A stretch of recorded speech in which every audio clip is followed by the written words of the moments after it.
Yasmin tiba di ibu kota, dia sedikit bingung.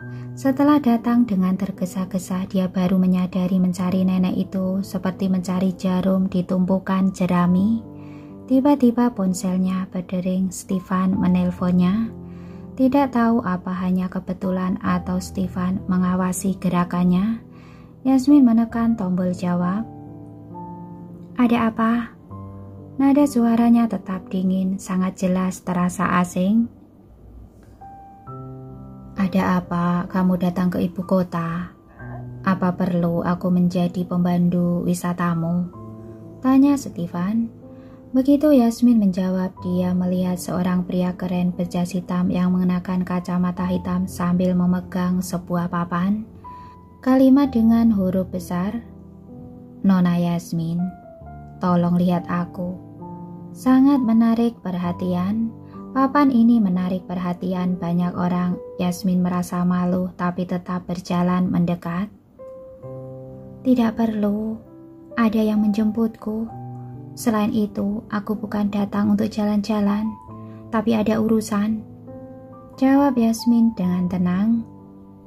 Baiklah, kalau kamu membutuhkan sesuatu, harus menghubungiku ya. Stefan sedikit kecewa. Yasmin menjawab lalu menutup telepon. Dia berjalan ke arah pria keren itu dan berdehem. Halo Nona Yasmin, Pak Jason memintaku datang menjemputmu. Kami sedang berusaha sekuat tenaga menyelidiki masalah nenek Lukmantara. Kemungkinan besar ini ada hubungannya dengan keluarga Setiawan. Pria keren menyimpan papan lalu bicara langsung pada intinya. Yasmin mengerutkan keningnya. Kapan bisa menemukan nenekku? Jika keluarga Setiawan berani menyentuh nenek, walaupun Henry pernah menyelamatkan nenek, dia tidak akan memberi muka pada keluarga Setiawan. Kami sudah menghubungi keluarga Setiawan, mohon tunggu sebentar. Jawab pria keren itu. Siapa namamu? Yasmin berjalan keluar dari bandara bersamanya. Nona Yasmin, panggil saja aku Leo. Pria keren itu menyeringai memperlihatkan gigi putihnya yang rapi. Walaupun sudah datang ke ibu kota, Yasmin sama sekali tidak punya rencana. Bahkan Jason tidak tahu tujuan nenek datang ke ibu kota. Dia sama sekali tidak tahu apa yang harus dia lakukan. Nona Yasmin, ayo makan siang dulu. Kamu jangan khawatir, Pak Jason akan mengurus semuanya. Walaupun harus menggali ke dalam tanah, dia akan menemukan nenek Lukmantara. Leo tersenyum dan berkata seperti pengikut yang setia. Yasmin meliriknya tanpa sadar apa Jason tahu anak buahnya orang seperti ini. Saat makan, Leo menerima telepon. Senyuman di wajahnya menghilang, dia mengerutkan kening dan seluruh tubuhnya mengeluarkan aura yang tidak bisa diabaikan. Yasmin berpikir, saat serius, anak ini memang terlihat seperti bukan orang yang bisa disinggung. Apa kamu yakin itu keluarga Setiawan? Oke, aku akan menemani Nona Yasmin menyelesaikan Sebelum dia selesai bicara, ponselnya sudah diambil oleh Yasmin. Sudah selesai makan? Kalian kirim alamatnya dan kami akan segera ke sana. Selesai bicara, Yasmin menutup telepon dan mengembalikan ponsel pada Leo yang tampak tidak berdaya. Leo menerima telepon dan berkata, makanan ini sangat mahal. Tolong pertimbangkan dompetku dan pikirkan perasaan makanan itu. Mereka akan merasa tidak berharga jika tidak dihabiskan. Lain kali datang lagi, aku akan traktir makanan ini. Nenekku lebih penting. Yasmin bicara padanya. Leo berdiri dan bergumam. Pak Jason tidak ingin kamu mengurus masalah ini dalam keadaan lapar. Tapi kamu tetap. Yasmin mengabaikan perkataannya. Dia mengambil tas dan pergi. Tidak lama setelah masuk ke dalam mobil, Yasmin menerima telepon dari nomor asing. Leo mencondongkan tubuh ke dekatnya dan melihat Yasmin ragu-ragu untuk menjawab. Dia mengulurkan tangan dan menekan tombol jawab untuknya. Yasmin kaget, dia ingin meninju Leo. Melihat Yasmin melotot padanya, Leo menunjukkan ekspresi lucu dan memintanya menjawab telepon.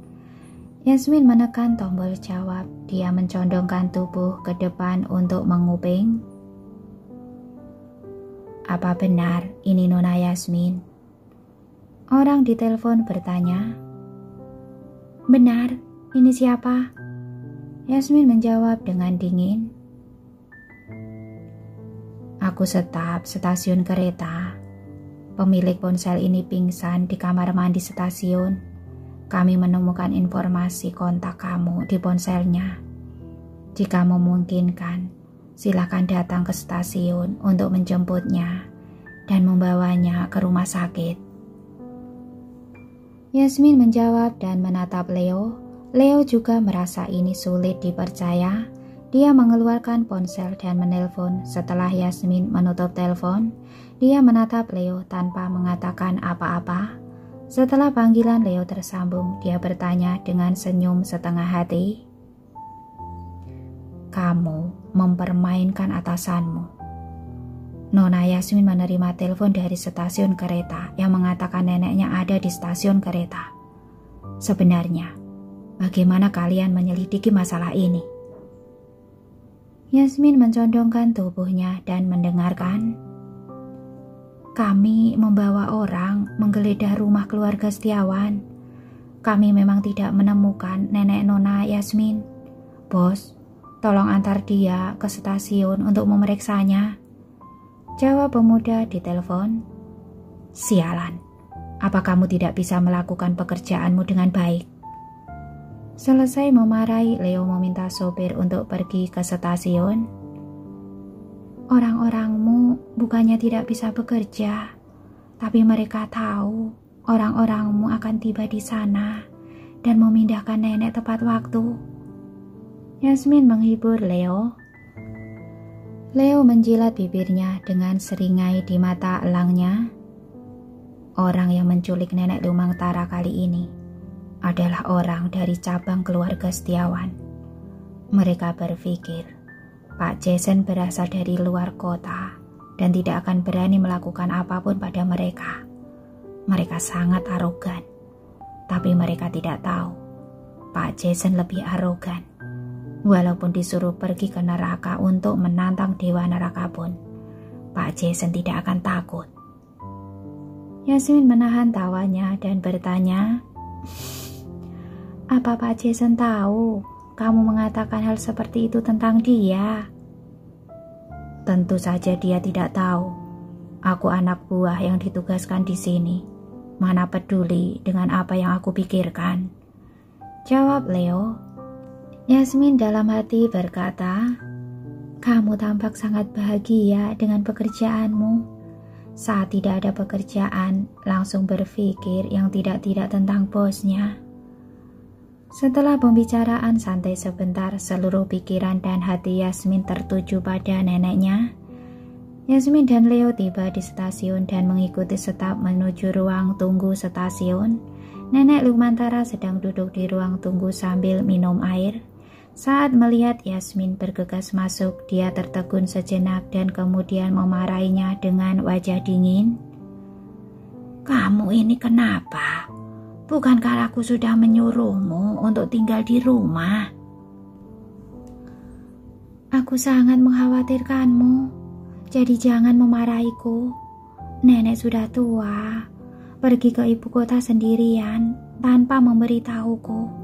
Apa menurutmu aku bisa tinggal di rumah dengan tenang? Kamu ingin datang ke sini pun, aku tidak akan melarangmu pergi. Mengapa kamu menyembunyikannya dariku? Yasmin berkata dengan keras, suaranya bergetar tak terkendali. Bagaimanapun juga Nenek Lumantara berhati lembut. Melihat seluruh tubuh Yasmin gemetar dan air mata mengalir di matanya, dia menghela nafas tanpa daya. Aku datang hanya untuk menemui seorang teman lama. Apa yang perlu kamu khawatirkan? Yasmin bergegas maju dan memeluknya erat-erat. Tapi kamu orang yang jarang keluar dari desa. Sudah. Kamu sudah dewasa masih menangis. Malu dilihat orang. Nenek Lumantara menepuk punggungnya dan berkata, Yasmin memeluk Nenek Lumantara. Dia berkata dengan suara pelan dan tercekat, selama 2 hari ini, aku tidak bisa makan dan tidur dengan baik. Aku juga tidak tahu nenek ada di mana. Cepat atau lambat, nenek akan meninggalkanmu. Kamu harus terbiasa. Nenek Lumantara melepaskannya dan berkata dengan penuh kasih, kondisi kesehatan orang tua tidak terlalu baik. Kamu harus memintanya jangan keluar di cuaca panas. Akan gawat kalau sampai terkena serangan panas. Staf di stasiun melihat mereka telah menyelesaikan emosi mereka dan memberitahu Yasmin. Baik, aku mengerti. Yasmin memegang tangan Nenek Lumantara, bulu matanya basah. Ayo Nona Yasmin, kamu sangat sibuk sampai belum makan. Nenek Lumantara juga harus makan bersama. Leo mengingatkan dengan hangat dari samping. Baik, kata Nenek Lumantara sambil berdiri dari kursi. Meskipun aku sudah tua, tubuhku masih sangat kuat. Kamu suka memperlakukanku seperti anak kecil. Yasmin memapahnya dan berkata, aku ini mengkhawatirkan nenek. Saat aku di luar juga, nenek mengkhawatirkanku kan?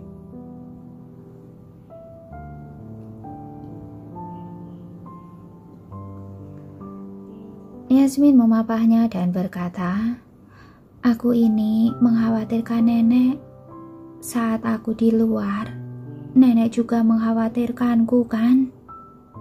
Khawatir apanya? Sejak kapan aku ikut campur saat kamu bepergian?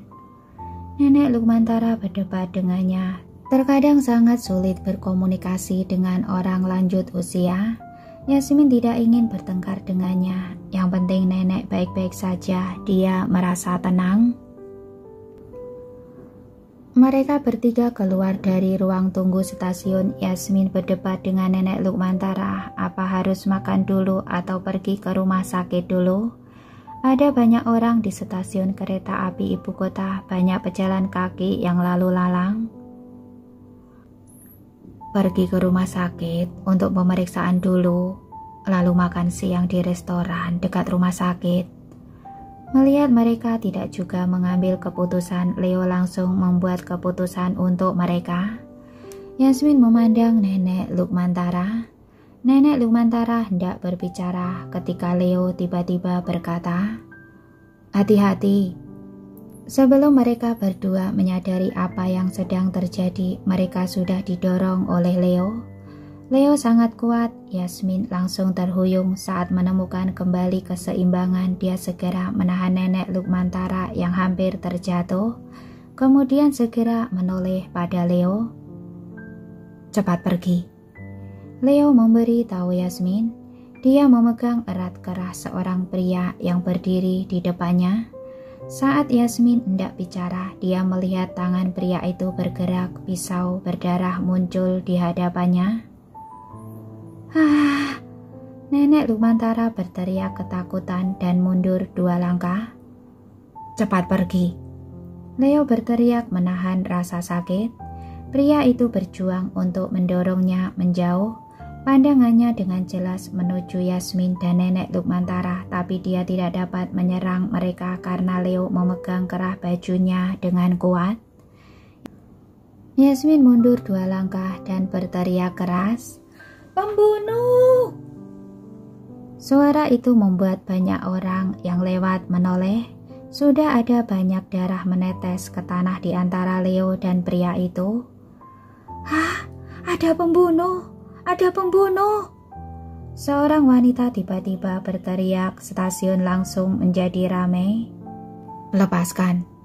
Mata pria itu merah, dia mendorong Leo dengan keras. Saat tidak berhasil mendorong, dia masih ingin menusuk Leo.